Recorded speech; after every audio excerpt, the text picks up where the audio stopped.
मेरी शुभकामनाएं उनके साथ में। अगेन मैं कहना चाहता हूं कि मैं एक छोटा सा सरकारी मुलाजिम हूं, वो बहुत बड़े मंत्री हैं। तो अगर देश की सेवा करने के लिए, ईमानदारी से काम करने के लिए, ड्रग्स हटाने के लिए अगर वो मुझे जेल में डालना चाहते हैं तो मैं उससे स्वागत करतो। मराठीमध्ये नवाब मलिकांनी ज्यांच्यावर आरोप केले आहे या संदर्भात फोटो जे आहेत ते त्यांनी ट्विट केले के बाद में उन्होंने ट्वीट किया है और कुछ फोटोज ट्वीट किए हैं। वो मुंबई के फोटो है, वो मुंबई का फोटो है और मैं मुंबई में था। मैं तो उनको ये कहता हूँ ना कि सच्चाई को कोई चीज़ की आँच नहीं। देख लीजिए मैं कहाँ पर हूँ, एयरपोर्ट से डेटा ले लीजिए कहाँ पर हूँ मैं। पासपोर्ट होता है, उस चीज़ के लिए वीज़ा भी लगता है, पासपोर्ट वीज़ा भी लगता है, तो वेरीफाई कर ले वो चीज़। मराठीमध्ये नवाब मलिकांनी जे तुमच्यावर आरोप केलेले आरोप करतायत त्यात त्यांनी आरोप केला की तुम्ही मालदीवला खंडणी वसुलीसाठी वगैरे जाता, तर त्यावरती काय प्रतिक्रिया? मी हे सांगतो की वारंवार 15 दिवसापासून माझी मृत आईवर, माझे रिटायर्ड वडिलांवर, माझी बहिणीवर कंटिन्युअसली अटॅक, घाण शब्द आणि पर्सनल अटॅक्स, मी याचं पूर्ण खंडन करतो। ते खूप मोठे मंत्री आहेत, त्यांना राईट असेल बहुतेक लोकांची इन्सल्ट करायची, but I am a very small government servant. मी माझं फक्त काम करतोय, नंबर 1। यासाठी सरकार काही कायदेशीर कारवाई वगैरे त्यानंतर तुम्हाला जेलमध्ये टाकू अशी सुद्धा भाषेत नाही, जर देशाची सेवा करण्यासाठी आणि अँटी ड्रग ऑपरेशन करण्यासाठी जर जेल आहे तर आहे, मी स्वागत करतो त्याचं, जर देशसेवासाठी हे करणार माझ्या बरोबर। पर्सनल अटैक किए जा रहे हैं, पर्सनल अटैक किए जा रहे हैं, परिवार वालों के नाम दे allegation which has been leveled against you by the Nawab Malik stating that you went to Dubai hotel, you were there with your sister and you also showed the photos of kindly again I am reiterating and 100 times I will reiterate again. I have never been to Dubai, whatever time is stating that. Secondly, there are mechanisms to check where a person is. So this is completely false. And I have never been to Dubai with my sister, what he is mentioning during the date and time. So it is false and I completely condemn it. There are personal attacks has been made against you and your family. Regarding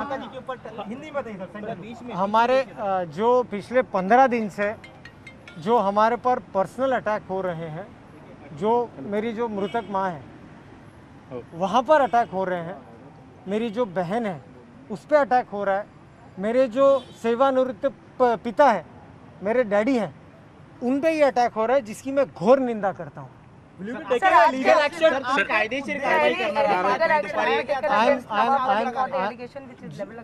See, I am a central government employee, so I have to take due permissions from my seniors, and after that I will take a legal course. मैं उस बारे में investigation के बारे में कुछ नहीं कहूँगा। Sir, आपको इस देश से यहाँ पर लाया गया था ताकि आप टारगेट कर सके, बॉलीवुड को टारगेट कर सके, महाराष्ट्र को बदनाम कर सके, उस बारे में बताइए। हाँ, आपने काफ़ी वैलिड सवाल पूछा, उसके लिए हमने एक प्रेस रिलीज भी हमारे सीनियर्स ने इशू की है। मैंने एनसीबी में आने के लिए अप्लाई 2019 में किया था, जबकि केस हमारे पास नहीं था। मेरा केस जो एनसीबी में आने का था उसके पहले 1 साल पहले से चल रहा था। सो ये जो कनेक्शन भी लगा, कंप्लीटली इसकी मैं घोर निंदा करता हूँ और उसका आपको प्रेस रिलीज भी दिया गया। सर, एकाच धर्माचा असल्यामुळे, विशिष्ट धर्माचा असल्यामुळे आर्यन खानला टार्गेट करण्यात गेलं जातं। मी ते काही सांगू शकत नाही। I am just a government officer, I am just doing my duty. जे कोणी NDPS ॲक्ट व्हायोलेट करतात, I am not a person who can comment on that. काही पक्षांचं असे म्हणणं आहे की जब आप मालदीव गए तो वहाँ पे कुछ बॉलीवुड के सितारे भी मौजूद थे। कोई भी मेरे एक्सटॉर्शन के लिए इस तरह की भाषा इस्तेमाल, ये बहुत ही घिनौनी शब्द इस्तेमाल किए गए थे।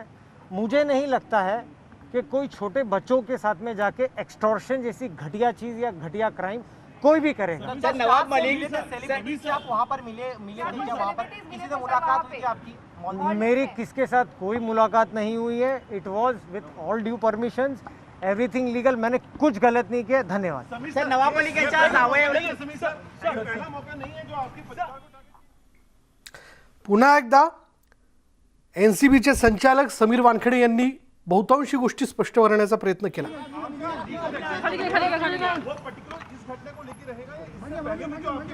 ये पिछले 15 दिनों से अगर प्रोफेशनलिज्म हो तो मुझे कोई चीज़ के लिए आपत्ति नहीं है, लेकिन मैं फिर से रिटायरेट करूंगा।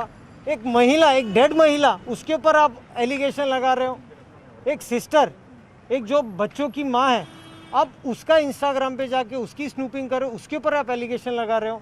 उसके ऊपर एक जो 77 ईयर्स का एक वृद्ध है, रिटायर्ड पर्सन है, आप उस पर एलिगेशन लगा रहे हो। किस चीज़ के लिए? जस्ट आपके नेशनल सर्विस करने के लिए। और आपको हम लोग हमारा प्रोफेशनल जो काम करते हैं, आप उसको पर्सनली लेके, और जो कोई भी आपके साथ में जो हमारे ऑलरेडी जो पहले कार्रवाई हुई है, आप वो चीज़ को लाके मेरी फॅमिली पे अटॅक करेंगे, उस चीज़ की मैं निंदा करता हूँ। नवाब मलिक यांनी जे फोटो ट्वीट केले त्याच्या मेरा कोई मोरल डाउन नहीं होगा। ये मेरा मोरल और स्ट्रांग होगा, मैं और अच्छे से काम करूंगा। जाता जाता त्यांनी केलेलं वक्तव्य हे महत्त्वाचं म्हणता येईल। या सगळ्याच्यात कुठेही माझा प्रामाणिकपणा किंवा माझी काम करण्याची जी कार्यशैली आहे किंवा कुठेही माझा मोराल जो आहे तो या ठिकाणी खच्ची मी होऊ देणार नाही आणि मी काम करत राहील, अधिक वेगाने मी काम करेल, असं समीर वानखेडेंनी म्हटलेलं आहे। अर्थात त्यांनी खंत व्यक्त केली की ज्या प्रकारे माझी मृतक आई, माझे रिटायर्ड वडील, माझी बहीण यांच्यावरती जी टीका करण्यात येते त्याची मी निंदा करतो, त्याचं मी खंडन करतो, असं त्यांनी म्हटलेलं आहे। नवाब मलिक यांनी त्यांना तुरुंगात टाकण्याच्या केलेल्या वक्तव्याबद्दल देखील त्यांनी उत्तर दिलं। त्यांनी असं म्हटलं की माझी ही राष्ट्रीय सेवा करत असताना हे सगळं ड्रग्ज नेक्सस आणि महाराष्ट्र आणि गोवा ड्रग्ज मुक्त करण्याचं जे माझं ध्येय आहे ते काम करण्याच्या बदल्यात जर मला तुरुंगात टाकण्याचा मुद्दा असेल तर जरूर त्यांनी टाकावा, माझी काही हरकत नाही। शिवाय या विरोधात तुम्ही न्यायालयात जाणार का, हा देखील प्रश्न त्यांना विचारण्यात आला। याविषयी मी सिनियरशी चर्चा करेन आणि सिनियरची परमिशन घेऊन पुढे मी याबद्दल लीगल ॲक्शन घेईन, असं देखील त्यांनी स्पष्ट केलं।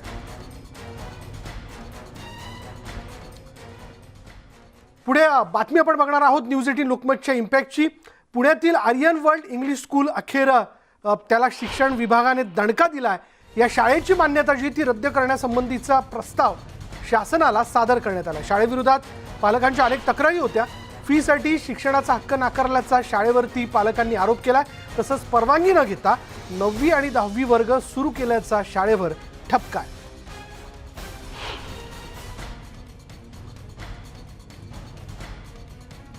हीच ती शाळा, हीच ती शिक्षण संस्था ज्यांनी 15% फी कपातीचा GR देखील नाकारला। शिक्षण विभागाने अखेर या आर्यन वर्ल्ड स्कूलला दणका दिला। न्यूज 18 लोकमतने हा मुद्दा वारंवार लावून धरला होता। कशा पद्धतीने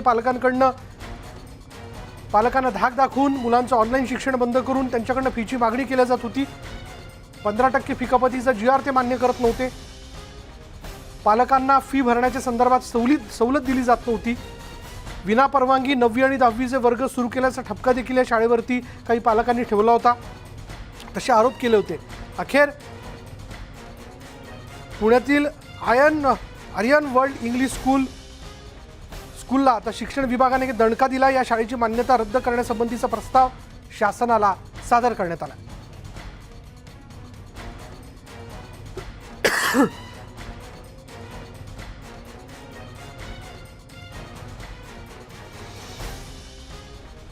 याबद्दल बोलणार आहोत आमचे प्रतिनिधी चंद्रकांत फुंदे आपल्या बरोबर आहेत। चंद्रकांत, याच मुद्द्याला घेऊन आपण काही तासापूर्वी पालकांशी चर्चा केली होती। त्या पालकांनी त्यांच्या या शाळेबद्दलच्या आपल्या व्यथा, ही शाळा कशी मुजुरी करते, या सगळ्या गोष्टी न्यूज 18 लोकमत समोर मांडल्या होत्या। अखेर हा शिक्षण विभागाने या शाळेची मान्यता रद्द करण्याचा प्रस्ताव मांडणं म्हणजे न्यूज 18 लोकमतचा इम्पॅक्ट म्हणायचा का? हो, निश्चितच विशाल, अशासाठी कारण गेली महिनाभर हा पालक आणि शाळांमध्ये वाद सुरू होता, पण ना शिक्षण विभाग त्यांची दखल घेत होता, ना शाळा त्यांना जुमानत होती। पण जेव्हा आपण आज संध्याकाळी 5:30ला त्या शाळेसमोरच पालकांच्या व्यथा लाईव्ह दाखवल्या, तेव्हा कुठं शिक्षण विभागाला जाग आली आणि शिक्षण विभागाने पुढच्या अर्ध्या तासात या प्रस्ताव संबंधीचं लेटर काढलं, आदेश काढला आणि तो शासनाला सादर केलेला आहे। आता पुढची जबाबदारी ही शिक्षण मंत्र्यांची आहे, कारण ही प्रोसेस असते, शाळेची मान्यता लगेच रद्द करता येत नाही, त्यासाठी प्रस्ताव दाखल करावा लागतो। हा प्रस्ताव आता शासनाकडे गेलेला आहे, शासन त्याच्यावर सुनावणी घेईल शाळेचं म्हणणं काय आहे ते ऐकून घेईल. हे अर्थात शिक्षण मंत्र्याच्या स्तरावर या गोष्टी होतील. त्यामुळे आता मुद्दा असा आहे की शिक्षण मंत्री वर्षाताई गायकवाड हिंमत दाखवणार काय शाळेची मान्यता कायमस्वरूपी रद्द करण्याची, कारण ह्या शाळेविरोधात एक तक्रार नाहीत. त्यांनी आरटी कायद्याचं उल्लंघन केलेलंच आहे मुलांचे ऑनलाईन क्लासेस बंद करून. वर्ण शासनाने जो आदेश काढला होता 15% फी कपातीचा तो त्यांनी जोमानला तर नाहीच. वर्ण ह्या वर्षी त्यांनी फी जी आहे 41,000वरून 47,000वर नेली.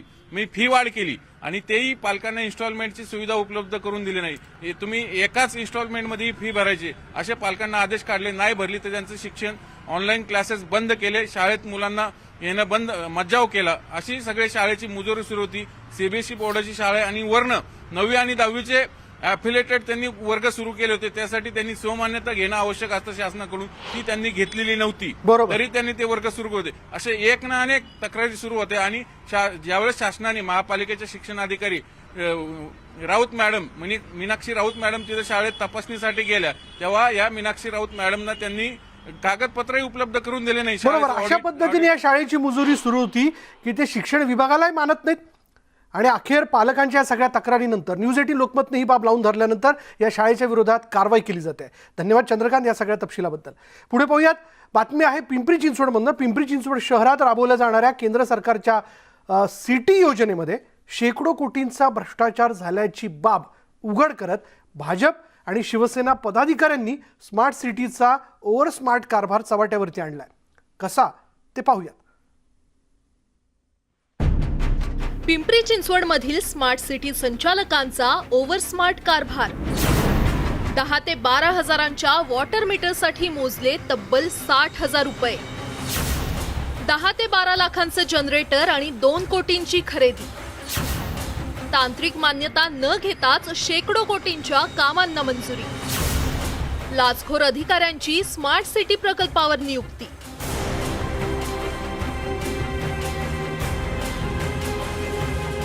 पिंपरी चिंचवड महानगरपालिकेतर्फे राबवला जाणारा हा आहे स्मार्ट सिटी प्रकल्प.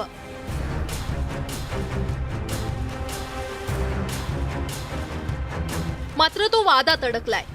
कोट्यावधींचा खर्च झालाय, मात्र एकही काम पूर्ण झालेलं नाही.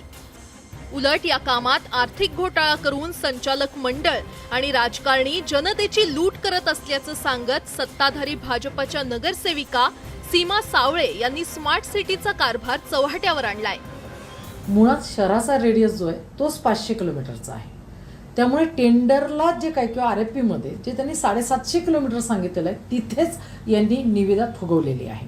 यामध्ये आमचा सल्लागार, स्मार्ट सिटीचे सल्लागार आहेत ENY, ते सुद्धा तेवढे जबाबदार आहेत. स्मार्ट सिटीचे संपूर्ण संचालक मंडळ त्याला जबाबदार आहे, कारण की सिटीचा रेडियस किती आहे हे तर महानगरपालिकेला 100% माहितीच असलं पाहिजे, अधिकाऱ्यांना सुद्धा माहीत असलं पाहिजे. या प्रकल्पाअंतर्गत भाजप आमदार प्रसाद लाड यांच्या नातेवाईकाला देण्यात आलेल्या कामात तब्बल 180 कोटींचा घोटाळा झाल्याचा आरोप शिवसेनेनं केलाय. इतकंच नव्हे तर शिवसेना खासदार संजय राऊत आणि स्थानिक पदाधिकाऱ्यांनी किरीट सोमय्या यांनी लक्ष घालावं अशी उपरोधिक विनंती देखील केली आहे. मात्र शिवसेना भाजप पदाधिकाऱ्यांनी केलेले हे आरोप बिनबुडाचे असल्याचं स्मार्ट सिटीचे संचालक आयुक्त राजेश पाटील यांनी म्हटलंय. ॲग्रीमेंटमध्ये चांगलं ब्रँडचं नाव सांगायचं आणि नंतर लो कॉस्ट ब्रँड घेऊन शहरवासियांच्या पैशाची उधळपट्टी करायची, हा एक आरोप आमचा आहे. त्यामुळे याच्यात टोटल 520 कोटीमध्ये जवळजवळ 180 कोटी रुपये हिंदी जास्त घेतलेले आहेत. केंद्रामध्ये भाजपची सत्ता होती, राज्यामध्ये भाजपची सत्ता होती आणि पिंपरी चिंचवड महानगरपालिकेमध्ये भाजपची सत्ता होती. या सगळ्यांनी संगनमत करून हे जे प्रकरण आहे ते केलेलं आहे. ज्याच्यात थोडंफार काही तथ्य आहे त्या बाबतीमध्ये ॲक्शन्स पण घेतल्या गेलेल्या आहे. पेनल्टी लावण्याला कबड डिले झाला किंवा कुठे काही झालं तर त्याच्याबद्दल ॲक्शन झालेले आहे. तर अशा पद्धतीने हा स्मार्ट सिटी प्रोजेक्ट ह्या स्टेजला पिंपरी चिंचवड शहराचा स्मार्ट सिटीचा प्रोजेक्ट हा महाराष्ट्रामध्ये नंबर 1 आहे in terms of expenditure, in terms of execution. यापूर्वी देखील स्मार्ट सिटी योजनेतील घोटाळे समोर आलेत. त्यातच केंद्र सरकार लक्ष देत नसल्यानं या योजना करदात्या नागरिकांसाठी आहेत की ठेकेदारांसाठी असा प्रश्न आता विचारला जातोय. गोविंद वाकडे, न्यूज 18 लोकमत, पिंपरी चिंचवड. या सगळ्या घोटाळ्याला घेऊन आपण चर्चा करणार आहोत. काही पिंपरी चिंचवडमधले नेते आणि त्याचबरोबर आमचे प्रतिनिधी आपल्याबरोबर असणार आहेत. पण यानंतर इथे वेळ झाली का ब्रेकची. ब्रेक घेऊयात. ब्रेकनंतर याविषयी अधिक माहिती जाणून घेऊ. पहा फक्त न्यूज 18 लोकमत.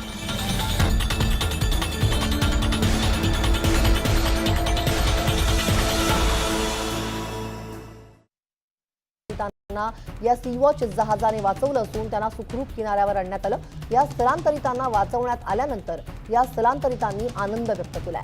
वाचवण्यात आलेल्यांपैकी 3 जणांची प्रकृती नाजूक असल्यानं त्यांना तातडीनं वैद्यकीय मदत देण्यात आली आहे.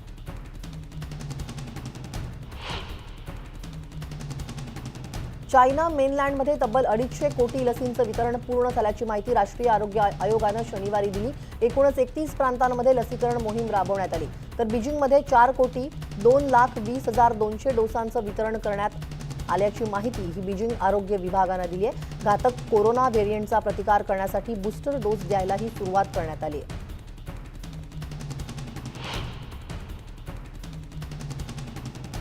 यशस्वी लसीकरण मोहिमेमुळे इटली सरकारनं नाईट क्लब पुन्हा खुले करण्याची परवानगी दिली. रोमच्या नाईट क्लबमध्ये जाणाऱ्यांनी आणि क्लब मालकांनीही आनंद व्यक्त केला. तब्बल 2 वर्ष बंद असलेले नाईट क्लब शुक्रवारी पुन्हा खुले करण्यात आले. रेस्टॉरंट, सिनेमागृह, नाट्यगृह खुली झाली असली तरी नाईट क्लब सुरू झाले नव्हते.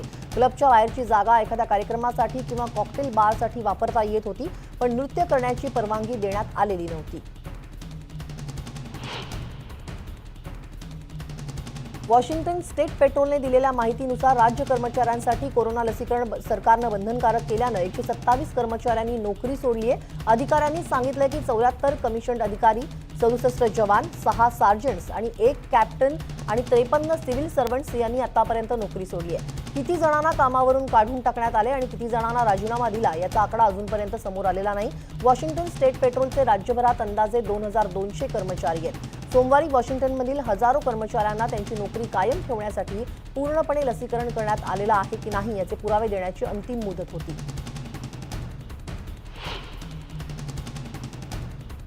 यूकेचे कॅबिनेट कार्यालय मंत्री मायकेल गोव्ह यांनी मंगळवारी वेस्टमिन्स्टरमधील रस्त्यावर लॉकडाऊन विरोधी आंदोलकांनी लक्ष केलं. गोव्ह यांना उद्देशून अश्लाघ्य टिप्पणी करण्यात आली होती. त्यामुळे उपस्थित पोलीस कर्मचाऱ्यांनी तातडीनं गोव्ह यांना सुरक्षित ठिकाणी नेलं.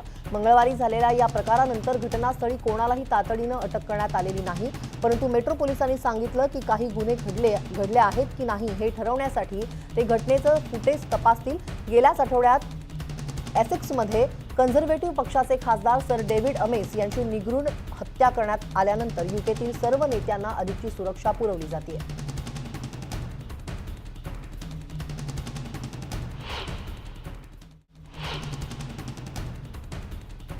लॉस एंजेलिसच्या अंमली पदार्थाचा व्यवसाय केला जात असलेल्या एका इमारतीला आग लागली होती. मंगळवारी दुर्घटनास्थळी मानवी अवशेष सापडले. आगीत अवशेष जळून खाक झालेत. त्यामुळे आगीत होरपळलेल्या 3 एकाचा मृत्यू झाला अशी माहिती अधिकाऱ्यांनी दिली. श्वानाच्या मदतीनं आणखी मनुष्यहानी झाली नसल्याची खात्री करण्यात आली आहे. कॅनोगा पार्कमध्ये सोमवारी दुपारी लागलेल्या आगीत स्फोटांसारखा आवाज झाला. मोठ्या प्रमाणात धूर पसरला होता आणि होरपळलेल्या 3 कशीबशी सुटका झाली.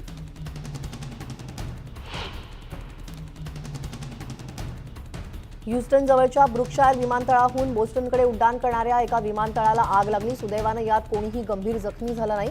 MD-87 या विमानानं 21 जण प्रवास करत होते. हे विमान कुंपणाला धडकल्यानं त्याला आग लागली. सुदैवानं यातून सर्वांना सुरक्षितरित्या बाहेर काढण्यात आलंय. केवळ एका प्रवाशाला पाठदुखी जाणवत होती. फेडरल एव्हिएशन ॲडमिनिस्ट्रेशनकडून या घटनेचा तपास केला जाणार आहे.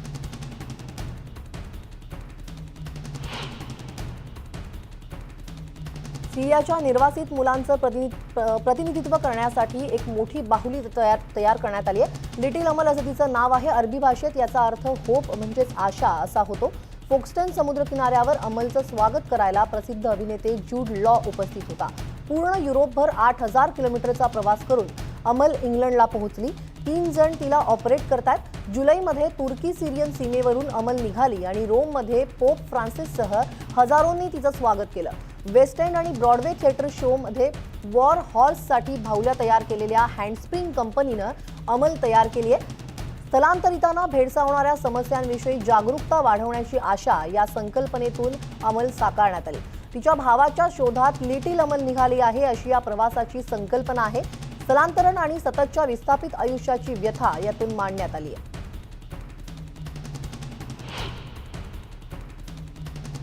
उत्तर कोलंबियातील समुद्रकिनारी असलेल्या नेकोक्ली इथं मंगळवारी शेकडो स्थलांतरित अडकले आहेत. दक्षिण अमेरिकेतून अमेरिकेत जाणाऱ्या स्थलांतरितांसाठी पास बंधनकारक करण्यात आलेत. नेकोक्लीत अजूनही 15,000 निर्वासित असल्याचा अंदाज स्थानिक प्रशासनानं व्यक्त केलाय. पनामाकडे जाणाऱ्या बोटीत प्रवेश मिळेल अशा आशेनं शेकडो निर्वासित दररोज थांबतात, पण सध्या केवळ हैतींनाच पनामाचा पास देण्यात आलाय.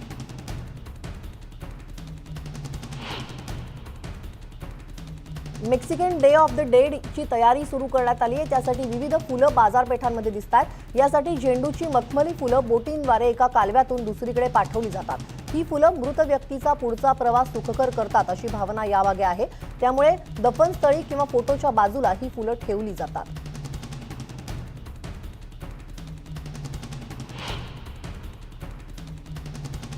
स्पेनच्या ला पाल्मा ज्वालामुखीचा उद्रेक सुरू होऊन 1 महिना उलटला तरी अजूनही लावारस बाहेर पडतोच आहे. कॅनरी बेटांवरच्या 1800 घरं यात बेचिराग झाली आहेत. 85,000 लोकसंख्या असलेल्या या बेटावर तात्काळ बचावकार्य केल्यानं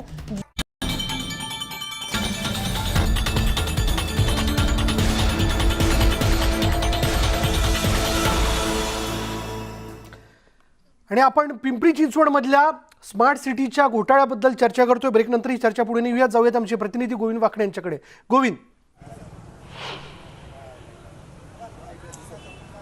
विशाल सर, खरं तर अत्यंत धक्कादायक प्रकार म्हणावा लागेल की केंद्र सरकार शहरं स्मार्ट करण्यासाठी म्हणून कोट्यावधी रुपयाचा निधी पाठवत असतं आणि त्या कामाची निविदा निघत असताना किंवा ज्या गोष्टी पाहणं गरजेचं आहे, तांत्रिक मान्यता असेल किंवा इतर ज्या वस्तू विकत घेतल्या जाणार आहेत त्याची क्वालिटी बघणं असेल, याची सगळी जबाबदारी ही स्मार्ट सिटी संचालक आणि मंडळावर असते. मात्र आपण बघितलं तर लक्षात येतं की कशा पद्धतीने इकडे कोणतेही नियम न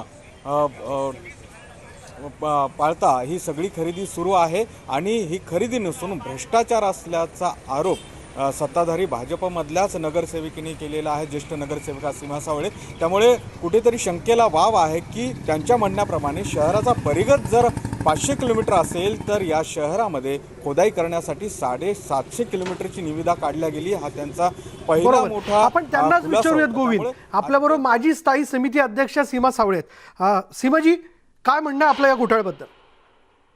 मुळात प्रश्न असा आहे की आमच्या पिंपरी चिंचवड शहराचा स्मार्ट सिटीमध्ये सहभाग म्हणजे भाग घेतल्यानंतर एकंदर जे काही शहर स्मार्ट करण्यासाठी जी निविदा काढली होती त्या निविदेमध्ये पिंपरी चिंचवड महानगरपालिकेचा जो परिघ आहे तो 500 किलोमीटरचा असताना 750 किलोमीटरचा परिघ दाखवण्यात आला आणि त्याच ठिकाणी जवळपास 250 किलोमीटरनी त्यांनी ती निविदा फुगवल्या गेली.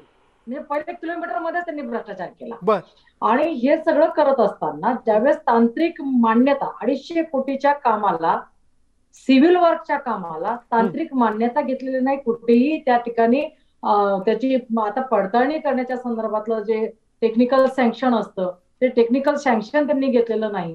त्याबरोबर इम्प्लिमेंटेशन करण्याची जी जबाबदारी होती महानगरपालिकेच्या अधिकाऱ्यांची, खास करून अशोक भालकर नावाचे जे अधिकारी आहेत ज्यांना 2010ला अँटी करप्शननी लाच घेताना मुंबईला पकडलं होतं, त्यांच्यावर गुन्हा दाखल झाला होता, ते बाहेर आलेले. पण त्यांच्याकडेच आता या स्मार्ट सिटीचा कारभार असल्यामुळे त्यांच्याकडे सुरू केला जातोय. बरोबर. भाजपचे नामदेव ढाके देखील आपल्या बरोबर आहेत. सीमाजी, आपण त्यांना विचारूयात. नामदेव ढाकेजी, बघितलं आपल्याच पक्षातल्या भगिनी याबद्दलचा सगळा मुद्दा पुढे मांडताना दिसत आहेत. काय नेमकं आम्ही समजायचं? म्हणजे टक्केवारीचं गणित हे आपल्या राज्यातही संपलेलं नाहीये किंवा आता महापालिकेच्या निवडणुका समोर आहेत त्या दृष्टीने म्हणून रिकव्हरी केली जाते का? कालच महासभेमध्ये या संदर्भामध्ये खूप चर्चा झालेली आहे आणि स्मार्ट सिटी हा केंद्र सरकारचा संकल्पनेमधला प्रोजेक्ट आहे आणि महानगर स्मार्ट सिटीची जी काय संकल्पना आणि त्याचं एसपीव्ही बनवण्याचं जे केंद्र सरकारच्या गाईडलाईन प्रमाणे केंद्र या ठिकाणी एसपीव्ही म्हणजे स्मार्ट सिटी एसपीव्ही तयार केलेली आहे आणि या एसपीव्ही मध्ये महानगरपालिकेच्या त्याच्यामध्ये समाविष्ट केला गेलेला आहे आणि त्याच्या जे काही गाईडलाईन आहेत टेंडरच्या त्या केंद्र शासनाच्या आणि स्मार्ट सिटीच्या एसपीव्हीच्या प्रमाणे केलं जातं की ज्याच्यामध्ये राज्याचे उपसचिव लेवलचे नितीनजी. मला एक सांगा नामदेव ढाकेजी, घोटाळा झालाय की नाही, आपलं काय म्हणणं? नाही, घोटाळा हा जो काय आहे कालच्या दिवशी सांगितलं की ते जे काय इतर स्मार्ट सिटीच्या मध्ये जशा पद्धतीने RFP केले जातात आणि RFPच्या नुसार टेंडर प्रक्रिया राबवली आणि टेंडर प्रक्रियेमध्ये ते पात्र झालेले आहेत. आणि मग त्यामुळे आपल्याच पक्षातल्या भगिनी सीमाताई का आरोप करतायत मग? अहो काल हे बघा कसं आहे, त्या ताईंनी काय म्हणलं ते काय कालच्या दिवशी सभागृहामध्ये ते स्पष्टपणे त्या ठिकाणी सांगितलं गेलेलं आहे. त्याच्या RFP आणि त्याचं नियमावली जी आहे त्या नियमावलीच्या मध्येच ते सीमाताई, आपल्या पक्षाचं तिथलं पिंपरी चिंचवड मधलं स्लोगन काय? अशोक बालकरांनी त्या ठिकाणी स्पष्टीकरण देताना सभागृहाची दिशाभूल केलेली आहे. जे टेक्निकल सँक्शन घ्यायला पाहिजे होतं, पुणे महानगरपालिकेमध्ये सुद्धा स्मार्ट सिटीचा प्रोजेक्ट चालू आहे, त्या ठिकाणी टेक्निकल सँक्शन घेतलं गेलेलं आहे. त्याचबरोबर केंद्र शासनाची जी वेबसाईट आहे खास करून स्मार्ट सिटीसाठी, त्यांच्या सुद्धा वेबसाईटवरती स्पष्टपणे नमूद आहे की कुठलंही सिव्हिल वर्क करताना तिथे टेक्निकल सँक्शन घ्यावं लागतं. अशोक भालकर हे अत्यंत भ्रष्टाचारी अधिकारी आहेत, भ्रष्ट अधिकारी आहेत आणि म्हणून त्यांनी काल सभागृहाची दिशाभूल केलेली आहे. मान्य नामदेव ढाकेजींना माझी विनंती आहे की हा जो भ्रष्टाचार झालेला आहे आपण पाठीशी घालायचं काही कारण सीमाजी नाही. या माजी कारण स्थायी की समिती त्यांनी अध्यक्ष आहेत, त्यांना यातल्या तांत्रिक बाबी कळतात. मला असं वाटतं हा मुद्दा जर उघडपणे समोर येत असेल तर आपण समोरासमोर येऊन याविषयी चर्चा करायला हवी. शेवटी महापालिकेच्या निवडणुका या समोर आहेत, जनता हे सगळे बघते आणि जनता ह्या सगळ्या गोष्टी बघूनच पुढे ठरवणार आहे की आपल्याला मतदान करायचं की नाही. आपल्या दोघांचेही धन्यवाद. गोविंद देखील आपल्याबरोबर होता. गोविंद तुझेही धन्यवाद. यानंतर या बुलेटिनमध्ये इथेच थांबणार आहोत. पहा फक्त न्यूज 18 लोकमत.